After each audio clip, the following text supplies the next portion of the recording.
कृष्ण नाम सुधा करिया पान सुनाओ Bhupathi नदपान Krishna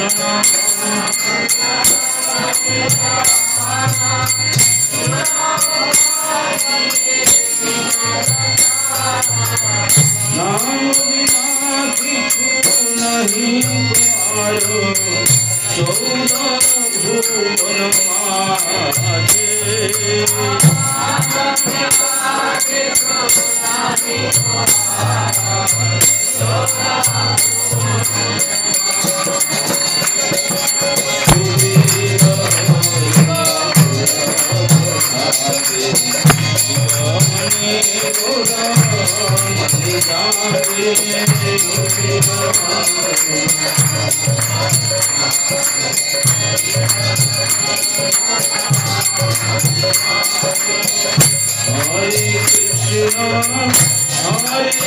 Krishna Krishna Krishna Hare Hare Hare Rama Hare Rama Rama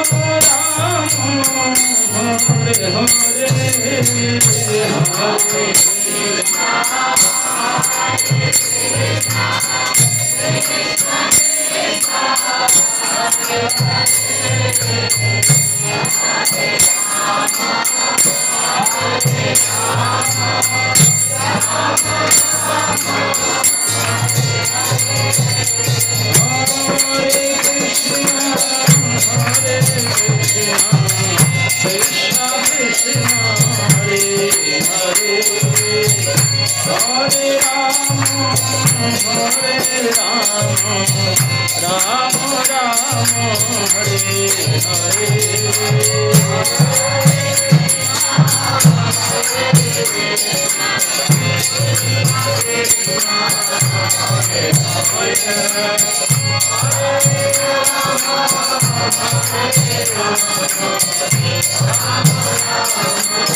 जय ओम विष्णुपाद परमहंस कविराजकाचार्य अष्टोत्तर शतश्री श्रीमद् अभय चरणारविंद भक्ति वेदांत स्वामी श्रील प्रभुपाद महाराज की, इस्कन संस्थापकाचार्य भक्ति वेदांत स्वामी श्रील प्रभुपाद महाराज की, नित्य लीला प्रविष्ट जय ओम विष्णुपाद परमहंस कविराजकाचार्य अष्टोत्तर शतश्री श्रीमद् भक्ति सिद्धांत सरस्वती गोस्वामी महाराज प्रभुपाद की, अनंत कोटि वैष्णव भक्त वृंद की, नामाचार्य श्री हरिदास ठाकुर की, जय रूप सनातन भट्ट रघुनाथ श्री जी गोपाल भट्टदास रघुनाथ सर्वगोस्वामी प्रभुगण की, प्रेम से कहो श्री कृष्ण चैतन्य प्रभु नित्यानंद श्री अद्वैत गदाधर शिवासादि गौर भक्त वृंद की। श्री श्री श्री राधा कृष्ण गोप गोपीनाथ श्री राधा कुंड श्याम कुंड श्री गिरिराज गोवर्धन जी महाराज की जय। श्री श्री ब्रज वृंदावन धाम की, श्री नवदीप मायापुर धाम की, श्री क्षेत्र श्री पुरुषोत्तम धाम की, श्री जगन्नाथ बलदेव सुभद्रा सुदर्शन की, श्री द्वारिका धाम की, श्री बद्रिका धाम की, श्री अयोध्या धाम की, गंगा देवी जमुना देवी की, वृंदा देवी तुलसी महारानी की, ग्रंथराज श्रीमद्भागवत महापुराण की, जुगधर्म श्री हरिनाम संकीर्तन की, हरे कृष्ण महामंत्र की, समवेत भक्त वृंद की, समवेत गौर भक्त वृंद की, निताय गौर हरि प्रेमानंदे। हरे कृष्ण।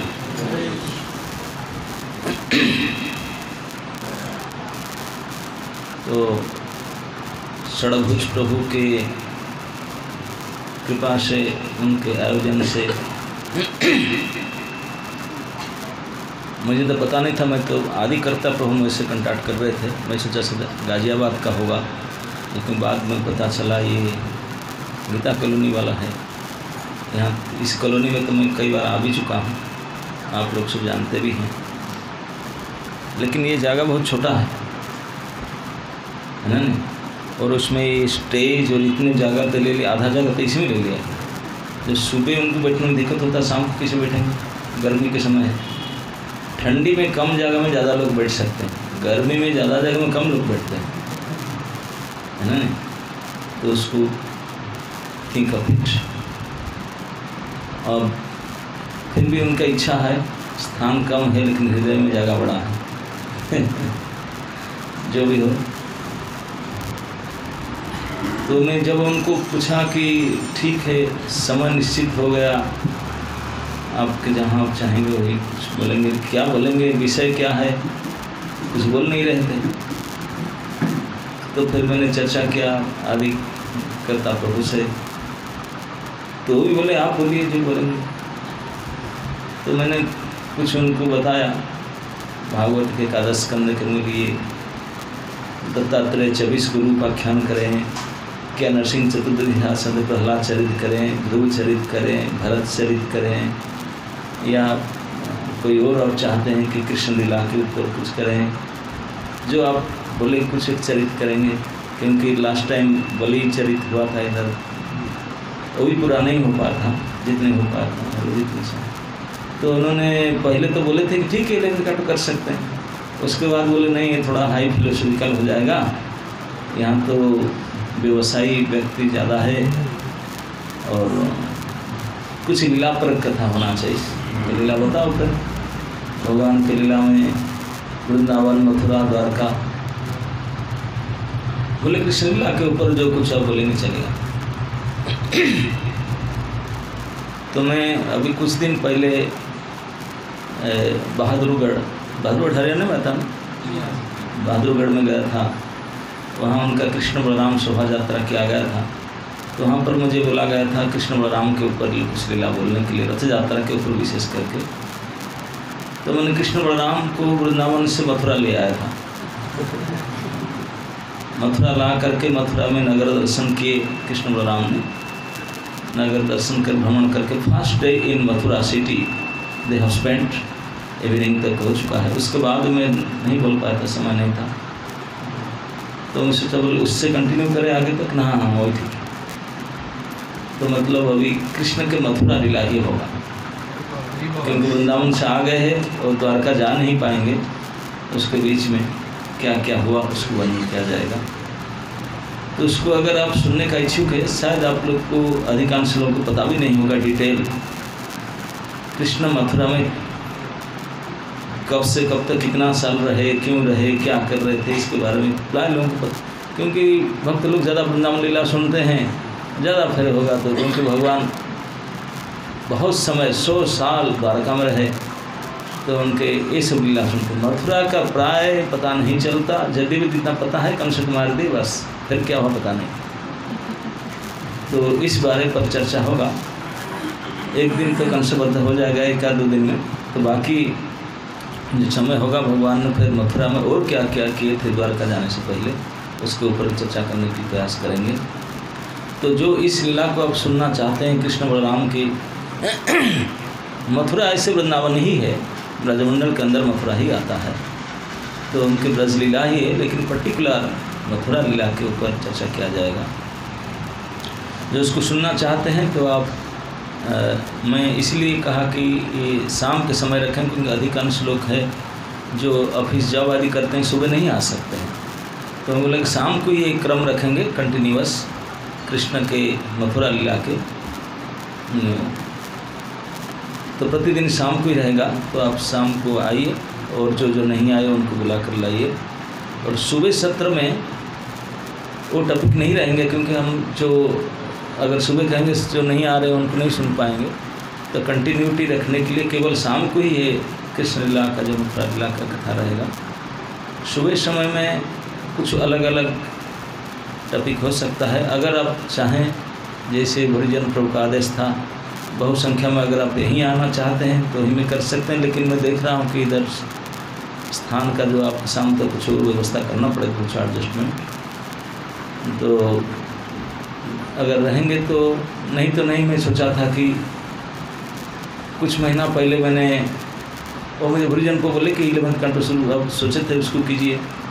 मैंने कुछ महीना पहले राजस्थान में एक जगह पर 11 कंटो के दूसरा अध्याय भागवत धर्म का वर्णन किया था। वो संक्षेप में किया था, 3-4 दिन का था, वो भी बड़ा विस्तृत। और निमि महाराज जो नवजोगिंद्र संवाद है, जो ऋषभदेव महाराज के जो 9 पुत्र जो जोगिंद्र हो गए, उनमें से जो 9 जोगी आए थे एक बार विजिट निमि महाराज के राजधानी में, तो महाराज निमि ने उनको कुछ प्रश्न किए थे, उनके उत्तर देते हुए एक एक जोगी एक एक प्रश्न के उत्तर देते हैं। पहले जोगी के जोगिंद्र के उत्तर का चर्चा हम किए थे वहाँ, वो था भागवत धर्म के बारे में, संक्षेप में किया गया था, पूरा नहीं हो पाता। तो मैं सोचा कि तो फिर दूसरे जोगिंद्र का वार्तालाप यहाँ शुरू करेंगे, अगर कंटिन्यूटी यहाँ रहेगा सुबह तो, नहीं तो जहाँ जाएंगे जहाँ उनका जो टॉपिक होगा वही करेंगे। जिस सेंटर में कोई भागवत चल रहा है, भागवत के जो क्रम चल रहा है उसको करेंगे। जैसे एक दिन अगर दिल्ली ईष्टव कैलाश मंदिर जाएंगे तो उनका जो चल रहा है वही होगा, किसी पिवाड़ा की और जहाँ जहाँ होगा, नहीं तो अगर यहीं होगा तो यहाँ पर जो श्रीमद् भागवत महापुराण के एकादश स्कंद के 3य अध्याय के उसका मुख्य विषय है माया से मुक्ति। माया क्या है, उससे कैसे मुक्त पाया जा सकता है कि नहीं? हम लोग से माया में है कि नहीं? आप लोग कैसे नहीं कहेंगे कि नहीं है करके, जगत माया का है, आप जगत से तो बाहर है ही नहीं, तो you have no option to say नहीं हम बच करके, किसी ने नहीं कह सकते, है ना? नहीं, कोई क्रिमिनल जेल में आजीवन कारादंड भोग रहा है, बोलेगा कि मैं जेल में थोड़ी ना हूँ, मैं सेटल हो गया अभी इधर, तो उनका बेशर्मपना है ना? नहीं, तो ऐसे नहीं कहा जा सकता। तो माया मया इदम जगत, ये जगत माया से बना हुआ है। तो निमि महाराज ने भागवत धर्म को चर्चा के सबसे पहले बोले हम क्या करें, हमारा कल्याण, जीव कल्याण कैसे होगा, क्या कुछ ऐसे उपाय बताए। तो नवजोगिंद्र में से प्रथम जोगिंद्र ने उनको कवि हवि अंतरिक्ष, उसमें से जो उन्होंने कहे कि भगवान ने स्वयं अपने श्रीमुख से ये भोले भाले साधारण जीव के लिए जो उनके प्राप्ति के लिए जो मार्ग उपदेश किए थे उसको भागवत धर्म कहते हैं।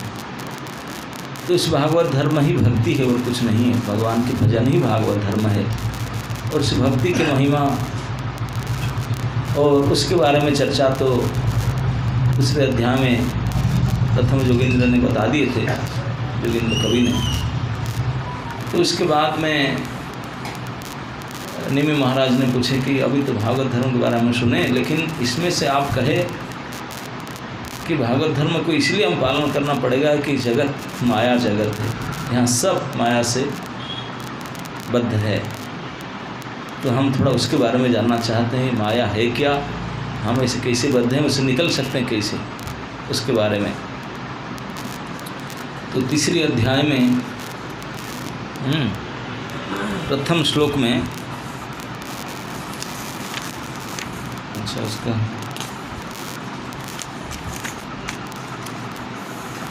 आज उस अध्याय के जो सारांश है इसमें लिखा है उसको पढ़ लेते हैं। हो सके तो फास्ट लोग और आगे फिर आप जैसे डिसाइड करें। अध्याय 3 के विषय वस्तु है माया से मुक्ति। इस अध्याय में महाराज निमि द्वारा पूछे गए जिन 4 प्रश्नों के उत्तर दिए गए हैं वे है माया के स्वभाव, माया के कार्य तथा माया के दुर्लंघ्य पास से मुक्त होने की विधि।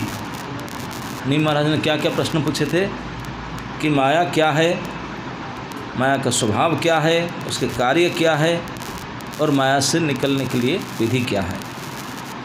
भगवान नारायण की दिव्य स्थिति तथा कर्मयोग की विधि जिससे मनुष्य सारे भौतिक कार्यों से मुक्त हो सकता है। समस्त कारणों के मूल कारण भगवान ने 5 तत्वों की सृष्टि की जिनसे बद्ध जीव को भौतिक शरीर बनते हैं। भगवान ने भौतिक शरीर का सारे इंग्रेडिएंट्स मटेरियल बना के दिए है ना। ये कोई साइंटिस्ट कोई फैक्ट्री से प्रोडक्ट नहीं हुआ। हमारे शरीर का कोई तत्व कोई फैक्ट्री से बनता है, ला के जोड़ सकते हैं। जब फैक्ट्री से होता तो फिर हम कोई गड़बड़ हो गया तो ला कर जोड़ सकते हैं। ऑफकोर्स अभी हाथ पैर टूट जाने से प्लास्टिक का या कहीं जोड़ते हैं ला करके, लेकिन वो ही हाथ की तरह काम थोड़ी ना करता है। जिससे बद्ध जीव चाहे इंद्रिय तृप्ति या परम मुख्य का अनुशीलन कर सकते हैं। वो कहते हैं कि भगवान ने जीव को उन्हीं के द्वारा दिया हुआ मटेरियल से ये शरीर बना के दिए। बोले किस लिए शरीर बना के दिए? बोलते हैं भगवान ने जिससे बद्ध जीव चाहे, जो इसलिए शरीर दिए कि जिससे बद्ध जीव अपना इंद्रिय को तृप्ति भी कर सकता है या मुख्य धर्म का अनुसरण कर सकता है। यहाँ से फंस भी सकता है, यहाँ से निकल भी सकता है। भगवान परमात्मा के रूप में प्रकट होकर सृजित जीवों को भौतिक शरीर में प्रवेश कर जाते हैं और बद्ध जीव की 11 इंद्रियों को सक्रिय बनाते हैं। बद्ध जीव भौतिक शरीर को ही आत्मा मान बैठता है और इस तरह वह विविध सकाम कर्म में लग जाता है। वह अपने ही कर्म के फल से बाध्य होकर विविध योनियों में बारंबार जन्म लेता है और प्रलय आने तक अत्यधिक कष्ट भोगता रहता है। जब प्रलय सन्निकट होता है तो विराट स्वरूप की आत्मस्वरूप संपूर्ण भौतिक सृष्टि को अपने में समेट लेते हैं और अब यह स्वयं समस्त कारणों के आदि कारण में प्रवेश कर जाता है। इस प्रकार से भगवान 3 गुणों वाले अपनी माया को भौतिक ब्रह्मांड के सृजन, पालन तथा संहार के लिए शक्ति प्रदान करते हैं। तो कहते हैं कि माया जो भगवान ने बनाए, इसमें एक तो जीव के शरीर को बनाए, ऋषि ब्रह्मांड को बनाए और उसे बना करके 2 ऑप्शन दिए हैं। भौतिक इंद्रिय तृप्ति करके भौतिक जगत में रह करके बारंबार नीच योनि में और कष्टाति कष्ट भोग सकते हैं। जब तक एक्सपायरी डेट नहीं आएगा जेल का, तब तक सड़ते रहेंगे, वहाँ कष्ट भोगते रहेंगे। नहीं तो यहाँ ऑप्शन भी दिए भगवान ने, जितने जल्दी से जल्दी दूसरी उपाय को फॉलो करके माया से निकल करके, जेल से निकल करके भगवत धाम भी जा सकते हैं। ये 2 ऑप्शन दिया गया इस भौतिक सृष्टि में। उस सृष्टि को बनाया भगवान ने माया से। और उस माया में 3 शक्ति दिए हैं, एक तो बनाने, मेंटेन करने और बिगाड़ देने, फिर संहार करने के लिए। इस भौतिक जगत में नर तथा नारी के रूप में बद्ध जीव संभोगरत होते हैं। यद्यपि ये जीव अपने दुख को दूर करने तथा अपने आनंद को असीम रूप से बढ़ाने के लिए निरंतर भौतिक प्रयास करते रहते हैं, किंतु इससे सदैव विपरीत परिणाम होते रहता है। पहले भगवान ने पुरुष और स्त्री दोनों को सृष्टि किए हैं, करके समाज में छोड़े हैं और वो दोनों अपने आप भोग करने के लिए पूरी तरह से लगे हुए हैं और कभी उनको आनंद अभी तक नहीं मिला, केवल दुख ही मिलता रहता है। विपरीत परिणाम प्राप्त होता है। स्थायी दुख इस जगत में, स्थायी सुख इस जगत में ढूंढे नहीं मिलता। स्थायी सुख, टिके रहने वाला सुख इस जगत में ढूंढने पर भी नहीं मिलता। चाहे पृथ्वी लोक हो या स्वर्ग लोक क्यों ना हो, जिसे लोग अनुष्ठान तथा यज्ञ संपन्न करने के बाद अगले जीवन में प्राप्त करने के लिए इच्छा करते हैं, पृथ्वी तथा स्वर्ग दोनों ही ईर्ष्या तथा स्पर्धा जीव के पीछा नहीं छोड़ता। बोले चाहे स्वर्ग में रहो चाहे पृथ्वी लोक में रहो, ईर्ष्या स्पर्धा काम क्रोध ये पीछा नहीं छोड़ता। इसलिए जो व्यक्ति संसार के कष्टों से स्थायी छुटकारा पाने को सचमुच इच्छुक हैं, उसे प्रामाणिक गुरु के चरण कमलों की शरण ग्रहण करनी चाहिए। प्रामाणिक गुरु की योग्यता यह है कि वह विचार विमर्श द्वारा वैदिक शास्त्रों के निष्कर्ष की अनुभूति कर चुका हो और इन निष्कर्ष द्वारा अन्य को आश्वस्त कर सके। ऐसे महापुरुष जिन्होंने सारे भौतिक मामलों का त्याग कर भगवान की शरण ग्रहण कर ली है, उन्हें ही प्रामाणिक गुरु मानना चाहिए। प्रामाणिक गुरु को हुई अपना जीवन तथा आत्मा मानकर विनीत शिष्य को अपने शुद्ध भक्ति की विधि सीखना चाहिए, जो भगवान को तुष्ट करने वाली है। इस तरह शिष्य भक्ति मार्ग पर चलकर क्रमशः सद्गुणों से भगवान को प्राप्त कर सकता है। पहले पैराग्राफ में इस भौतिक संसार में जीव इंद्रिय तृप्ति के लिए क्या क्या करते हैं, दुख भोगते हैं, इस बात को बताए। दूसरी पैराग्राफ में बताते हैं कि जो जीव इस कष्ट से बचने के लिए इच्छुक है, उनके भी उपाय दिया गया कि सद्गुरु के शरणागत हो। सद्गुरु कैसे पहचाने, उनके भी बताते हैं कि सद्गुरु की योग्यता वह है जो वैदिक विचार विमर्श से शास्त्र के निष्कर्ष को समझ चुका है और इन निष्कर्ष के द्वारा स्वयं भी मुक्त होने के प्रयास करता है और दूसरों को भी मुक्त करने के लिए मदद करता है। समस्त भौतिक मामले को त्याग करके भगवान की शरण ग्रहण कर ली है, उन्हें ही प्रामाणिक गुरु मानना चाहिए। जो भगवान के शरणागत भक्त है वही प्रामाणिक गुरु है। और प्रामाणिक गुरु को ही अपना जीवन तथा आत्मा मान करके जो शिष्य गुरु को ग्रहण करेगा, कैसे ना उनको अपना जीवन और आत्मा मान करके विनीत भाव से शिष्य को उनसे शुद्ध भक्ति की विधि शिक्षा करना पड़ेगा, जो भगवान को तुष्ट करने वाली है। इसी के द्वारा इस माया से मुक्त हो सकता है। मनुष्य को चाहिए कि भगवान के अद्भुत दिव्य कार्यकलापों, उनके प्राकट्य गुण तथा पवित्र नामों को सुने। यही बताते हैं कैसे सुनना है। बोलते जीव को चाहिए कि भगवान के जो अद्भुत दिव्य कार्यकलाप है, उनके प्रकट होना, उनके गुणों, उनके नाम आदि जो उनकी लीलाएं हैं, उसको ध्यान दे करके सुने। उससे जो भी अच्छी लगने वाली या योग्य वस्तु प्राप्त हो, वह भगवान को तुरंत अर्पित कर दे। और जो आपने का सबसे अच्छा पसंद योग्य वस्तु है, वो भी भगवान को अर्पण कर दे। यहाँ तक कि अपने पत्नी, संतान, घर तथा अपने प्राण तक को भगवान के चरण कमल में समर्पण कर देना चाहिए। उससे अन्यों की सेवा करनी चाहिए और उनसे आदेश लेने चाहिए। विशेष रूप से जो भगवत भक्त है, उनसे शिक्षा लेनी चाहिए और उसकी सेवा करनी चाहिए। भक्तों की सेवा करना चाहिए, भक्तों को उपदेश भी पालन करना चाहिए। भक्तों की संगति में रहकर भगवान की महिमा का कीर्तन करने से मनुष्य तुष्ट तथा सुखी हो जाता है और भक्तों से प्रेम मैत्री स्थापित कर लेता है।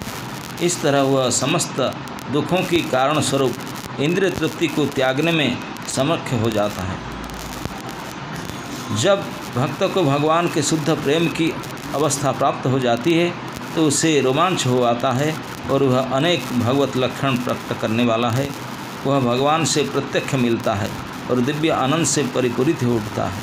भक्ति योग की शिक्षा से तथा भगवत भक्ति में लगने से भक्त भगवत प्रेम की अवस्था को प्राप्त हो जाता है।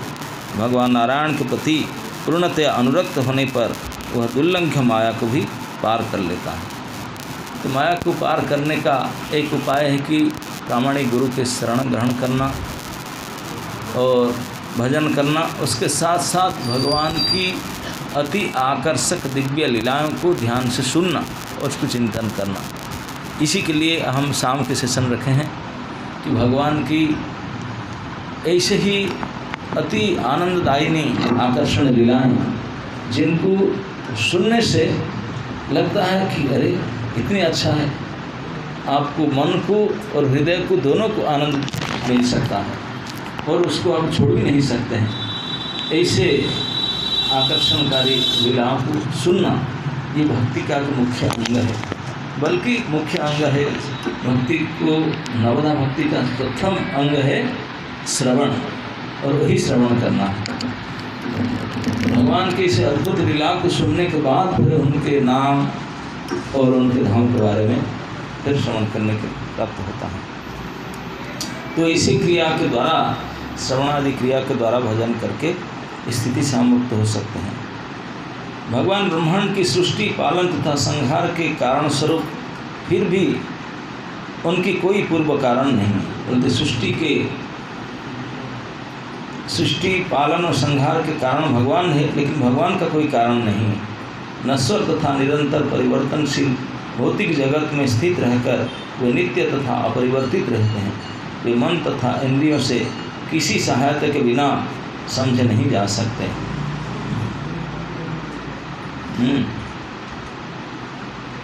तो भगवान हमेशा रहते हैं, उनको कोई से लेन देन नहीं है, अपरिवर्तित रहते हैं। और वो ये कहते हैं कि वे मन तथा इंद्रियों से किसी सहायता के बिना समझे नहीं जा सकते। ना मन से समझा जा सकते, ना इंद्रियों से, ना और किसी की सहायता से भी भगवान समझ में नहीं आ सकते। वे भौतिक जगत के प्राकृत्य से परे है, जो सूक्ष्म भौतिक वस्तुओं में दिखने वाले कार्य कारण रूप में रहता है। मूलतः अपनी माया द्वारा एक से विस्तार करके वे नाना रूप में प्रकट होते हैं। वे जन्म, विकास, क्षय तथा मृत्यु से सदैव मुक्त हैं और सर्वव्यापक साक्षी परमात्मा है, जो सारे जीवों की मनोवृत्तियों को निरीक्षण करते हैं। वे परम ब्रह्म हैं और नारायण कहलाते हैं। ये भगवान की स्थिति जो शास्त्र में प्राप्त होता है। यहाँ क्लियर बताया कि भगवान को किसी प्रकार से हम जान भी नहीं सकते।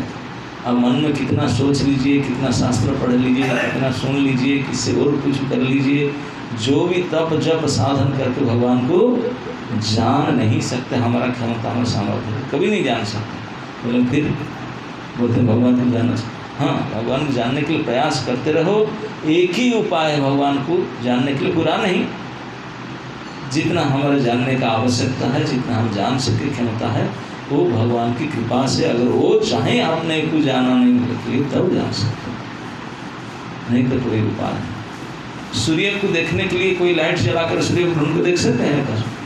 जब सूर्य उदय होगा उन्हीं के लाइट से उन्हीं को ही देखा जाएंगे। सनलाइट से सन को देखा जा सकता है। ठीक इसी प्रकार भगवान की कृपा से भगवान को जाना जा सकता है, और कोई उपाय नहीं, किसी उपाय से नहीं जाना सकता। मनुष्य को चाहिए कि भगवान के अद्भुत दिव्य कार्यकलापों, उनके प्राकृतिक गुण तथा पवित्र नाम आदि को सुने, जो शाम के सेशन में यही रखा गया है। जब कोई व्यक्ति गंभीरतापूर्वक भगवान नारायण के चरण कमल में भक्ति करता है, तो उसकी प्रकृति के 3 गुणों के अंतर्गत पूर्व कर्म के फलस्वरूप हृदय के भीतर स्थित अशुद्ध इच्छाएं नष्ट हो जाती है। हृदय में जो प्रारब्ध कर्म वस्तु नाना प्रकार के अनर्थ है, अशुद्धता है, वो भी नष्ट हो जाता है भगवान की कथा के श्रवण से। इस प्रकार हृदय निर्मल हो जाने पर वह भगवान को तथा अपने आप को दिव्य जीवात्माओं के रूप में देखता है। केवल भगवान की कथा श्रवण करने के बाद में उनका हृदय शुद्ध हो जाता है और अपने आप को और भगवान को दोनों को पहचान सकता है। दिव्य वैदिक वाङ्मय के प्रामाणिक अध्ययन से ही मनुष्य नियत कर्तव्य, इन कर्तव्यों के संपन्न न होने से अवर्जित कार्यों के अर्थ को ठीक तरह से समझ सकता है। ये शास्त्र के द्वारा अपना कर्तव्य अकर्तव्य को भी मनुष्य जान सकता है। इस कठिन विषय को कभी भी सांसारिक चिंतन से नहीं समझा जा सकता है। जिनको सांसारिक जीवन के चिंतन आदि से कभी नहीं समझा जा सकता, बड़े कठिन है, उसको इस भागवत श्रवण सत्संग से जाना जा सकता है। वैदिक आदेश मनुष्य को पहले सकाम धार्मिक कर्म करने की संस्तुति करके अप्रत्यक्षतः सर्व मुख्य के मार्ग पर ले जाते हैं। जिस तरह बच्चे को दवा खिलाने के लिए पिता उसे मिठाई देने के वचन देता है, यदि भौतिक इंद्रिय को न जीत सकने वाले अज्ञानी व्यक्ति भौतिक वैदिक आदेश को पूरा नहीं करता, तो वह पाप में तथा अधार्मिक कर्म में प्रवृत्त होगा। इस तरह उसे बारंबार जन्म तथा मृत्यु का पुरस्कार मिलते रहेगा। दूसरी ओर यदि कोई व्यक्ति वेदों द्वारा नियम किए गए नियमित कर्म को अनासक्त होकर करता है और इसे कर्म का फल भगवान को अर्पित करता है तो उसे भौतिक कर्म के बंधन से पूरी तरह मुक्ति मिल सकती है। शास्त्र में प्रदत्त भौतिक सकाम फल वैदिक ज्ञान के वास्तविक लक्ष्य नहीं है, अपितु कर्म करने वाले रुचि जागृत करने के लिए होते हैं। तो कहते हैं कि बद्ध जीव मुक्ति होने का प्रयास को कोई इच्छा नहीं करता, भोग करने का इच्छा को पसंद करता हो, करना भी चाहता है। तो इसके लिए भगवान ने व्यवस्था भी की हैं। जैसे माता पिता ने कोई पीड़ित शिशु को जो रोगग्रस्त है उसको ठीक करने के लिए मेडिसिन देते हैं। मेडिसिन कड़वा है, जो पेट में कुर्मी वगैरह हो जाते हैं तो कड़वा दवाई दिया जाता है, तो वो नहीं खाता, खाने के लिए रोता नहीं खाता, तो उनको कुछ मिठाई देने के लिए वादा करते हैं या कोई शहद वगैरह से मिला करके इस प्रकार से देते हैं ताकि वो खा सके। ठीक इसी प्रकार इस भौतिक संसार से बंधन से निकलने के लिए भगवान ने जो व्यवस्था दिए हैं, कर्मकांड व्यवस्था ही है। पहले जीव को क्योंकि राजी नहीं होगा तो बोलते ठीक सकाम कर्म कर, जिसमें थोड़ा इंद्रिय भोग भी कर, संसार को सुख प्राप्त कर, लेकिन थोड़े समय के बाद फिर से निकलना ही पड़ेगा। तो इससे मिला करके उसको देते हैं ताकि इससे जा करके वो फिर निकलने के प्रयास करे। जिसको शास्त्र में दो वृत्ति बता गया, एक है इसको बोलते हैं कि निवृत्ति कार्य और प्रवृत्ति कार्य। प्रवृत्ति मार्ग और निवृत्ति मार्ग, दो मार्ग है वेद में। प्रवृत्ति मार्ग वो है जिसमें संसार की नाना प्रकार की सुख वासना से प्रवृत्त होना चाहते हैं, प्रवृत्त हो, लेकिन प्रवृत्त होने का लक्ष्य है निवृत्त होना। प्रवृत्त होना लक्ष्य नहीं है। प्रवृत्त होने के लिए इस नियम के अनुसार प्रवृत्त हो, ये नियम है, नाना प्रकार कंडीशन बंधन के साथ प्रवृत्त कराते हैं और उसके बाद में फिर निवृत्त भी कराते हैं।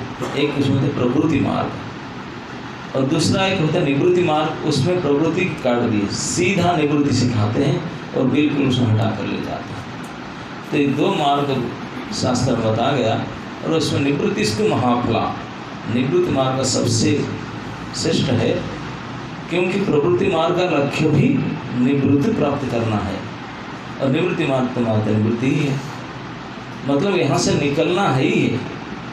और निकलने के लिए थोड़ा फंस करके निकले, इसके लिए प्रवृत्ति मार्ग, और सुर से निकलने का उपाय करें। अगर हम कितने भी प्रयास करें ना निकले तो धक्का मार के निकाल दिया जाएगा, है ना? नहीं, हम संसार में रह सकते हैं क्या? ना संसार में, परिवार में, शरीर में, इस स्थिति में रह सकते हैं? ये सबको पता नहीं रह सकते। एडवांस नोटिस आएगा, गेट आउट।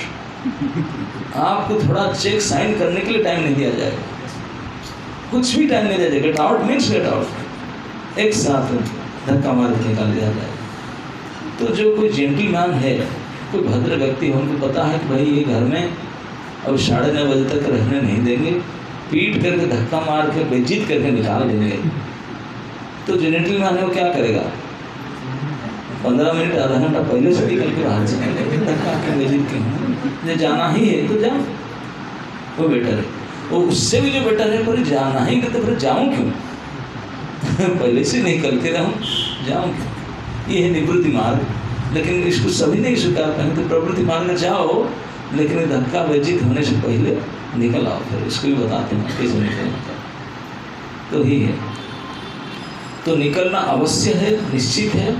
तो इसलिए दोनों निकलने के लिए, एक घुस करके निकलना, एक पहले से निकलना, ये दो ही मार्ग शास्त्र में बता, प्रवृत्ति मार्ग और निवृत्ति मार्ग। इसी दोनों के बारे में बता गया। नियम का पालन करते हुए भगवान हरि की पूजा करना चाहिए और वह मिथ्या अहंकार से बंधन से मुक्त हो जाना चाहिए। जब भक्त को वैदिक शास्त्रों के आदेशों को बतलाने वाले अपने गुरु की कृपा प्राप्त हो जाती है तो वह भगवान की अत्यंत आकर्षक किसी स्वरूप को पूजा करता है। इस तरह वह भवबंधन से मुक्त हो जाता है। पहले गुरु की कृपा प्राप्त करता है तो भगवान के बारे में सुन करके भगवान के कोई एक रूप के प्रति आसक्ति हो जाता है, तो इस रूप को उपासना करता है और उपासना करता है, करके करके भवबंधन से वो निकल जाता है। तो ये इस अध्याय का सार है। मैं नहीं कह सकता हूँ कि अध्याय हम इस सत्र में पूरा कर पाएंगे कि नहीं, आप लोग कैसे साथ देंगे। लेकिन आज पहला श्लोक शुरू कर देते हैं क्योंकि 9:30 बोलने वाला है। भगवान भोग खा चुके हैं, आप लोग को भी भोग खाने के लिए अब तैयारी में बैठे हैं। स्मेल आ रहा है अभी आघ्राणम अर्ध भोजन। जब भोग आया प्रसाद बन करके गया, इस रास्ते में आया और गया सबको, है ना। नहीं, शास्त्र में कहते आघ्राणम अर्ध भोजन, स्मेल लेना ही आधा खा लेना। इसलिए भगवान के भोग लेने के लिए नाक में कान में बांध कर ले जाना पड़ता है, क्योंकि आधा आप खा लेंगे तो भगवान क्या खाएंगे, उल्टा हो जाएगा, है ना। दृष्टि भी नहीं पड़ना चाहिए और घ्राण करने भी नहीं जाना चाहिए, ये है। तो आज पहला श्लोक, ओम नमो भगवते वासुदेवाय, ओम नमो भगवते वासुदेवाय, ओम नमो भगवते वासुदेवाय। नारायणं नमस्कृत्य नरं चैव नरोत्तमं देवीं सरस्वतीं व्यासं ततो जयम् उदीरयेत्। कृष्णाय वासुदेवाय देवकी नंदनाय च नंदगोपकुमाराय गोविंदाय नमो नमः। श्रीमद्भागवत महापुराण के प्रथम स्कंद के एकादश स्कंद के तृतीय अध्याय के प्रथम श्लोक। श्रीराजोवाच परस्य विष्णु ईशस्य मायिनां, परस्य विष्णुरीशस्य मायिनाम् अपि मोहिनां, मायिनाम् अपि मोहिनीं मायां वेदितुमिच्छामो भगवन्तो ब्रुवन्तु नः। इसका शब्दार्थ इस प्रकार है। श्रीराजोवाच, राजा ने कहा, परस्य परम विष्णु श्री विष्णु का, ईशस्य ईश्वर का, मायिनाम महान जोग शक्ति से संपन्न के लिए, अपि भी मोहिनीम मोहने वाले, मायाम माया को, वेदितुम जानना, इच्छाम हम इच्छा करते हैं, भगवन्तः हे प्रभु, ब्रुवन्तु कहें, न हमसे। अनुवाद एवं तात्पर्य। राजा निमि ने कहा, अब हम भगवान विष्णु की उस माया के विषय में जानना चाहते हैं जो बड़े बड़े जोगियों को भी मोह लेती है। हे प्रभु, कृपा करके हमें इस विषय में बतलाएं। पूछे कि जो माया बड़े बड़े जोगेंद्र देवेंद्र को भी मोहित कर लेता है, उसके बारे में थोड़ा हमको बताएं। राजा निमि ने नवजोगेंद्र को पूछे। तात्पर्य में प्रभुपाद जी की वरिष्ठ शिष्यगण में लिखे हैं। श्री श्रीधर स्वामी के अनुसार इस अध्याय में ऋषभ देव के विभिन्न साधु सदृश पुत्र, माया और माया को तरने के साधनों, भगवान के गुणों तथा मनुष्य के लिए नियत कर्तव्य का वर्णन करेंगे। ये नवजोगेंद्र है, ऋषभ देव के पुत्र ही हैं, ये सब वर्णन करेंगे। क्या क्या वर्णन करेंगे? न माया के बारे में, माया को तरने की साधनों, भगवान के गुणों और तथा मनुष्य के लिए नियत कर्तव्य, इसको वर्णन करेंगे। पिछले अध्याय में 48वें श्लोक में कहा गया, विष्णुर माया इदम पश्यन्। कृष्ण भक्त को चाहिए कि समग्र ब्रह्मांड को भगवान के माया के रूप में दिखे, संपूर्ण जगत को भगवान के माया के रूप में देखे। मायामिदं पश्यन्। इसलिए राजा निमि साधु जोगिंद्र से इस विषय में अधिक विस्तार से बतलाने की प्रार्थना कर रहे हैं, क्योंकि पहले अध्याय में जोगिंद्र ने बताए थे इस जगत को भगवान के माया करके जानो। तो बोले फिर उनको डिटेल बताइए। एक श्रील भक्ति सिद्धांत सरस्वती ठाकुर के अनुसार ब्रह्मा इत्यादि देवतागण तथा पृथ्वी के मनुष्य भौतिक इंद्रिय तृप्ति के लिए अपने विशेष इच्छा के द्वारा चालित होते हैं। भक्ति सिद्धांत प्रभुपाद कहते हैं केवल हम संसारी जीव नहीं, ब्रह्मा तक भी सभी अपने इंद्रिय सुख के इच्छा से चालित होते हैं। इस तरह वे अपने इंद्रिय को भौतिक ज्ञान की खोज करने में लगाते हैं। तो इस सुख के लिए इसे अपने इंद्रिय को भौतिक ज्ञान प्राप्ति करने के लिए लगाते हैं। देवताओं की सूक्ष्म दैवी इंद्रियां तथा मनुष्यों की स्थूल इंद्रियां भौतिक इंद्रिय विषयों का माप तोल करने में लगी रहती है। बोलते हैं कि देवताओं की इंद्रियां वेरी शटल, बहुत हाई पावरफुल है, हमारा इंद्रिय की तरह नहीं है। तो उन लोग भी आपने इससे अति शक्तिशाली सूक्ष्माति सूक्ष्म इंद्रिय के द्वारा यही इंद्रिय भोग के मामले में रिसर्च करते हैं। और हम भी इस जागतिक प्राणी अपने स्थूल सीमित शक्ति वाले इंद्रियों द्वारा भौतिक भोग को रिसर्च में लगे कि हाउ टू बिकम हैप्पी, कैसे क्या करें, इसमें लगे हैं। बड़े बड़े देवी देवता लगे हैं और हम भी लगे हैं इसी काम में।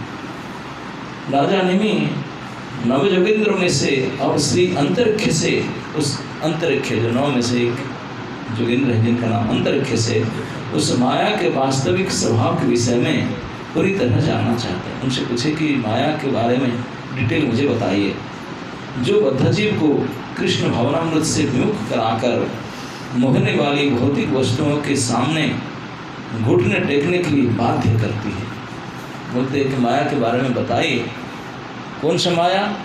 न जो माया अपने सबसे परम प्रभु पार्षद इष्ट भगवान, जिनसे अलग होना बड़े कठिन व्यापार है, उनसे कठिन अलग करा देता है। भगवान से विमुख करा करके कोई मोहिनी झूठा, जिनका अस्तित्व नहीं, मिथ्या दिखावटी ऐसे कोई चीज़ के सामने आपको घुटने पर टेक देता है। बाध्य हो जाते आपने उसमें सरेंडर होने के लिए। यहाँ हमारे परम प्रभु से हट करके छोड़ करके उस मोहिनी माया के सामने घुटने टेकने के लिए बाध्य होना पड़ता है।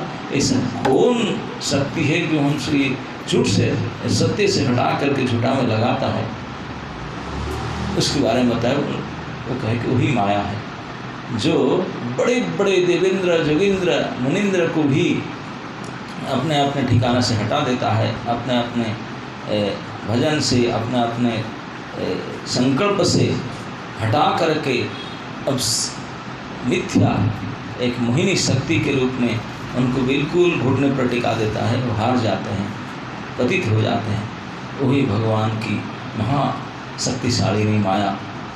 इसके बारे में जानने के लिए महाराज निमि इस जोगिंद्र में से, परम जोगिंद्र से अंतरिक्ष को पूछते हैं। हमारे लिए भी जानना बहुत उपादेय है, क्योंकि हम सभी ऑलरेडी घुटने टेक चुके हैं। इसी जन्म में नहीं, अनंत जन्म से पड़े हुए हैं। अभी सोच भी नहीं पा रहे हैं उससे परे कुछ हो सकता है क्या। लेकिन जो भगवान की उन्नत कोटि के जीव हैं, जैसे महाराज निमि हैं, जिनको भगवान के बारे में, माया के बारे में और साधुओं के बारे में ठीक ठीक जानकार है, ज्ञान है, वो और उसे परम शक्तिशाली जोगिंद्र के बीच में जो वार्ताएं हैं, उनको सुनने से हमारा दिमाग खुल जाएगा, आँख खुल जाएगा, हमें पता चलेगा व्हाट इज द सिचुएशन, हम किस स्थिति में है, क्या उचित है, क्या अनुचित है, और कैसे भगवान की मोहिनी शक्ति कार्य करती है हमारा ऊपर, जिसके कारण हमारा ये दुर्दशा हुआ है। तो ये पहले प्रश्न का नीम महाराज का ये जो प्रश्न है, नीम महाराज स्वयं मुक्त जीव थे, लेकिन हम लोग के ऊपर कृपा करने के लिए इतने बड़े अधिकारी जो मिले हैं नवजोगिंद्र, उनके सामने उनके मुँह से ये चर्चा करवाना चाहते हैं माया के बारे में। माया सबसे बड़ी इम्पोर्टेंट टॉपिक है इस जगत में। भगवान है और हम है, भगवान और जीव, लेकिन भगवान और जीव में पहचान क्यों नहीं हो पाता, सेवा क्यों नहीं पाते? ये माया के कारण। माया के कारण जीव भगवत विमुख हुआ है, माया के कारण वो कष्ट भोग रहा है, माया के कारण वो सुख नहीं प्राप्त कर पा रहा है, माया के कारण वो ज्ञान नहीं प्राप्त कर पा रहा है, माया के कारण अविद्या में फंसा हुआ है, माया के कारण असत्य को सत्य मानता है। ये सब माया के कारण है। अगर बड़े बड़े रिसर्च स्कॉलर शास्त्र को लेकर के चर्चा किए, भगवान क्यों ऐसा किए, भगवान जब हमारे परम प्रिय है, हमारे पिता स्वरूप, पिता से भी बढ़कर है, इतने करुणामय है, हम की दिक्कत में डाले क्यों? जब जानते हैं हम फंस जाएंगे, हमको फंसाने की व्यवस्था किए क्यों? तो उत्तर दिया गया, भगवान ने व्यवस्था कभी नहीं की। भगवान अभी भी दुखी होते हैं, रोते हैं, प्रयास करते हैं कि बेटा तो क्यों मुझे छोड़कर, सुख को छोड़कर दुखी क्यों हो रहा है, प्लीज़ काम काम काम, अभी भी चाहते हैं। और इसीलिए ये भागवत आदि ग्रंथ दिए हैं, ये सत्संग आदि दिए हैं, ये भगवान की विशेष कृपा है, क्योंकि भगवान चाहते हैं कि बेटा मेरे पास वापस आए। लेकिन हम ये सब व्यवस्था होते हुए भी नहीं जाना चाहते हैं, और जब क्यों छोड़े उनको, उनके सेवा क्यों नहीं किए, और छोड़कर फंसे दुख पाने पर भी क्यों नहीं जाना चाहते हैं, तो इसी के बारे में पहले जानना चाहते हैं। पहले रोग समझे, फिर रोग के निवारण करेंगे। रोग ही नहीं समझ पाते हैं। रोग क्यों हुआ, बोलते क्यों हुआ नहीं, अब रोग हो चुका है, अभी लोग से निकलने के बाद पता चलेगा क्यों हुआ। क्यों हुआ इसके रिसर्च मत करो, रोग के बारे में तो what is this disease and how to get out. ये बीमार क्या है, वो कैसे निकला जा सकता है। बोलते बीमार आप दुख के कारण है माया, कृष्ण भूली से जीव अनादि बहिर्मुख, कृष्ण भूली से जीव अनादि बहिर्मुख, अतएव माया तारे दिए संसार आदि दुख। ये बात है। भगवान सा करे, हाँ बोलते हैं कि अनादिकाल से बहिर्मुख हुआ। क्यों बहिर्मुख हुआ? कृष्ण के बहिर्मुख हुआ का मतलब ये मत से कृष्ण के मुख करके हम खड़े थे, नहीं, कृष्ण के मुख करने के लिए कृष्ण बोले।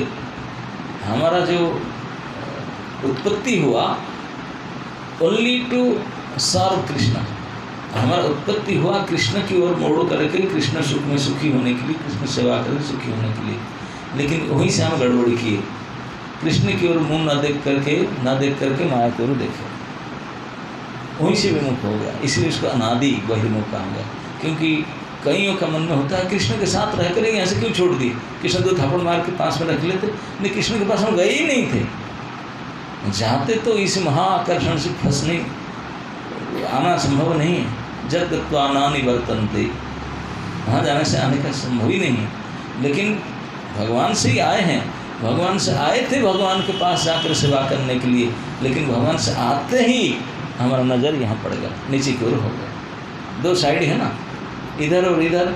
हम ऊपर की दृष्टि न करके नीचे की दृष्टि किए, नीचे माया रूपी दाइन बैठी थी, बोले आ जा, मैं हूँ इधर, तो फंसा, हम इसमें फंस गए। इसलिए बोलते अनादि बहिर्मुख। बहिर्मुख होने का रिजल्ट क्या है, बोलते अनादि का, जब से सृष्टि हुआ तभी से बहिर्मुख हो गया, सन्मुख हुआ ही नहीं था। सन्मुख एक बार भगवान के सम्मुख होकर के बहिर्मुख हो नहीं सकता, संभव ही नहीं। लेकिन सम्मुख होने के लिए जाते जाते सम्मुख होने से पहले ही बहिर्मुख हो गया, विमुख हो गया, मैं ऐसा कैसे। क्योंकि एक बार जब भगवान के मुख सौंदर्य को देख ले, तब माया का ताकत ही नहीं कि उसको फंसा सके, कि भगवान के पास माया जा सके। माया कभी विलिज जमाना शर्म करता, भगवान के सामने जा नहीं सकता। तो जो भगवान के सामने माया कैसे फंसा रहा है, संभव ही नहीं है। लेकिन हम भगवान के पास जाते समय रास्ते से ही हमको गुमराह कर दिया गया। भगवान पर पहुँचे नहीं थे, जा रहे थे भगवान की सेवा करने के लिए, रास्ता से हमको माया ने अपने रूप दिखा करके फंसा गया, हम फंस गए माया को, वहीं से देख कर। इसलिए अनादि बहिर्मुख कहा गया। कृष्ण भूली सही जीव अनादि बहिर्मुख, कृष्ण को भूल गया, अनादिकाल से बहिर्मुख हो गया। इसलिए माया का दे संसार, और माया उस संसार से ला करके अनादिकाल से, कब से पूछो मत, अनंत अनंत जन्म से हम ही सड़ रहे हैं, दुख भोग रहे हैं। और सुख का तो लेस मात्र भी नहीं, प्रयास करने पर भी। तो ये है ये माया। जिन माया इतनी महाशक्तिशाली है कि हमको खींच लिया। बोले माया कितनी शक्ति कैसे? भगवान बोलते हैं, भगवान बोलते हैं कि माया का अपना कुछ नहीं, माया भी जड़ है, माया भी जड़ है। जैसे ये माइक्रोफोन के सामने हम कहते हैं ये तो जड़ वस्तु है, ये आपने तक को साउंड कैसे बड़ा साउंड करे कैसे पहुंचाता है? अगर ये करंट चला जाए तो चलेगा नहीं। बोले शक्ति उनका नहीं है, शक्ति और किसी का है। तो माया में शक्ति नहीं है हमको फंसाने वाला। बोलते किसका शक्ति बनो? तो मेरी शक्ति मम माया। ये माया और किसी का नहीं, मेरा ही है, इसीलिए इतने शक्तिशाली। तो इसीलिए इसको कोई पार नहीं कर सकता, क्योंकि भगवत शक्ति संपन्न है। माया का अपना शक्ति कुछ भी नहीं है, भगवान ही माया के द्वारा काम करते हैं, भगवान ही। तो इसलिए उसको तो भगवान की माया ही इस सृष्टि को बनाया, इस सृष्टि के रूप मन नाना प्रकार के सब कुछ भगवत माया है। तो इसी के बारे में डिटेल जानने के लिए अभी महाराज निमि ने जोगिंद्र को पूछे हैं।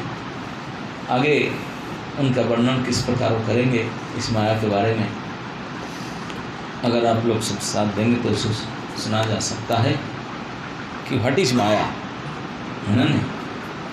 माया के बारे में चर्चा तो कई बार हुआ है, अनेक अनेक स्थान पर भी भगवान ने स्वयं उसको सेट किए हैं।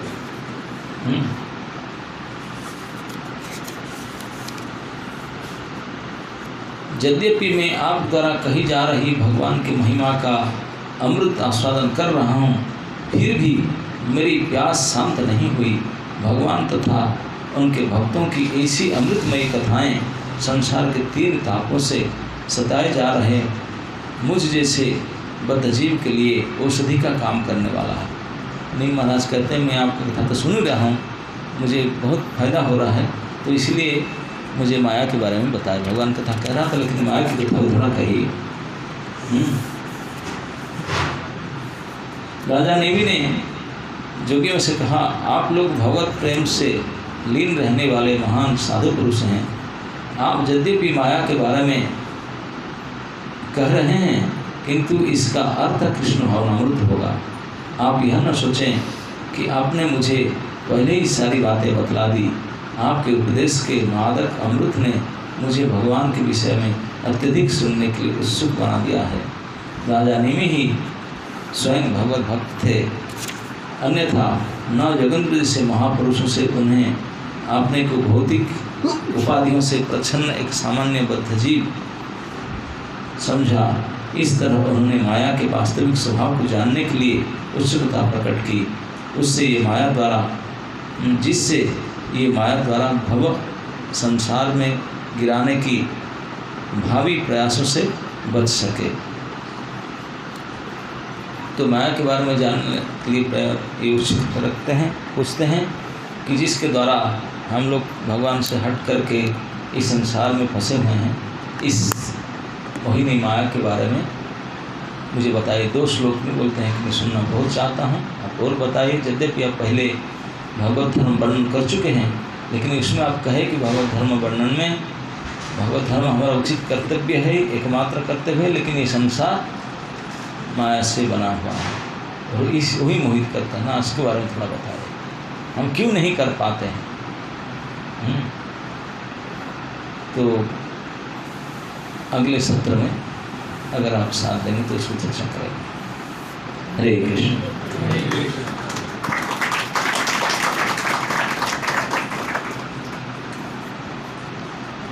किसका कोई प्रश्न है? नहीं तो महाप्रसाद गोविंद करके जाएंगे।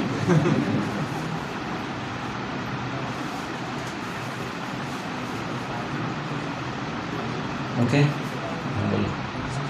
आज आपने स्टार्टिंग में बताया था कि जैसे ब्रह्मलीन कई जगह पढ़ते हैं, ब्रह्मलीन लिखते हैं जिसका जो शरीर जाके जा चुके होते हैं ब्रह्मलीन होते हैं। और आपने बताया जो स्टार्टिंग में जब सब कुछ एंड होता है तो सब कुछ आप उसमें समझ जाते हैं, तो ब्रह्मलीन वही ऐसे नहीं, वो पूछता है ब्रह्मलीन के बारे में। भगवान ने दुनिया को बनाया, फिर मेंटेन कर रहे हैं, तो आपस में फिर ले लेते हैं, लेकर रख देते हैं, फिर टाइम पर फिर निकालते हैं। है ना, नहीं, वो उसको महाप्रलय कहते हैं। प्रलय इस प्रकार होता है जैसे हम सो जाते हैं, दिन भर काम करते हैं ऑफिस में, दुकान में, इधर उधर, रात को डेड बॉडी की तरह बन जाते हैं। फिर जब नींद खुलता है फिर काम करके उसी काम में लग जाते हैं, जहाँ से छोड़े थे वहीं से। ठीक है, सृष्टि पुनः पुनः ऐसे जहाँ से सृष्टि शुरू हो बंद होता है, प्रलय में चला जाता है, वो याददाश्त भूल जाते हैं, लेकिन भगवान उसके पास मेमोरी रहता है, तो फिर मेमोरी कार्ड डाल कर फिर छोड़ दें। तो हम कहा कि फिर जहाँ से छोड़े थे वहीं से फिर शुरू करते हैं, फिर सृष्टि प्रलय का।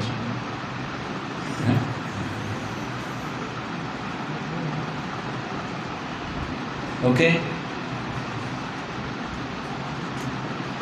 हरे कृष्ण। श्रीमद् ग्रंथराज भागवत महापुराण की, समवेत भक्तवृंद की।